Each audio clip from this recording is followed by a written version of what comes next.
It's instantly empowering to be in control of a tank and like having the authenticity of a real tank. It's ear-to-ear grin. The only thing that's more exciting than World of Tanks, I think, is probably riding around in real tanks. World of Tanks has a special, easy to learn, hard to master kind of design holy grail that is kind of magic. This is a really large-scale multiplayer game. It's 30 players per match. They're very quick, rapid battles. Even if you die early in the battle, you can go back to your garage and play another tank. There's 5 different classes of tanks, 7 different nations. There's over 350 tanks. Lots of content, lots of different ways to play. And playing with other people against other people, it's never the same thing twice. I really like to work my way up the different tank lines and upgrade a tank fully and get camouflage and pick out all the equipment and consumables that can go on it. If I see in the data that one tank is more popular, I try to go play that tank and really see what draws the players to that tank over other tanks. The growth has been phenomenal, and it's because we're supporting such a dynamic game, and because we're an online game, because we're always on, and because we're always adding content, and it's really, really exciting. It's very accessible to anybody to pick up and play. And then tanks have a great history around the world. We jump through many hoops to make sure that the tanks are as authentic as possible, historically accurate, from working off of original plans to making sure we're talking with our in-house historians. And I love playing with them. I love seeing them every day. They're huge, they're massive, they're loud.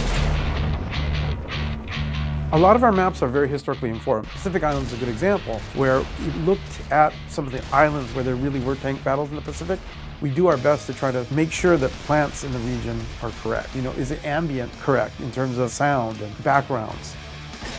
Between the Minsk team and here in North America, we've built a pretty amazing multi-channel recording library of tanks. We've done recordings of ballistics, explosions, guns, everything that you can imagine that you can get from a war scenario. We've like gone out and captured it and integrated it into the game.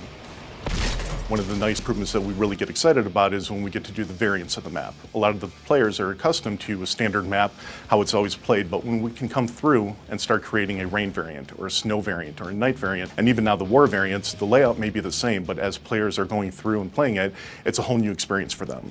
If you look at our forums and if you listen to our players, they're so passionate about every aspect of the game. And that really inspires us to listen to the public and try to keep the game experience alive and afresh. I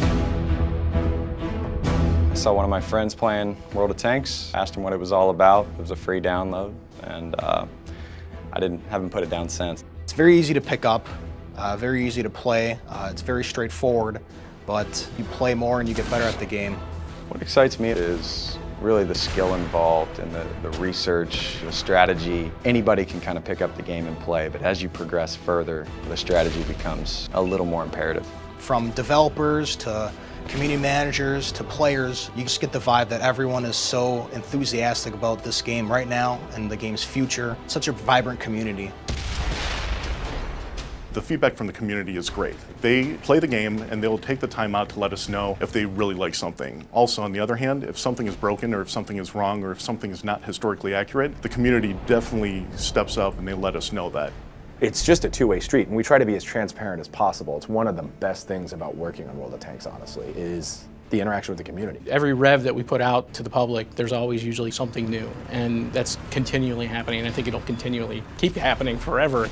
It's always really, really cool to see what players are doing with the tanks and what they could do in the levels, which some of the stuff we may not have even thought of. It's a game that really challenges you, and that kind of challenge is what really excites gamers and explains the success that it's had. The great thing about a games as a service, which World of Tanks is it's ongoing every day. It's evolving. For players to be able to write in suggestions like, you know what we think would make the game great is if you added this, or we'd love to be able to track this stat. And they're like, hey, I can do that. And the game, it just continues to evolve.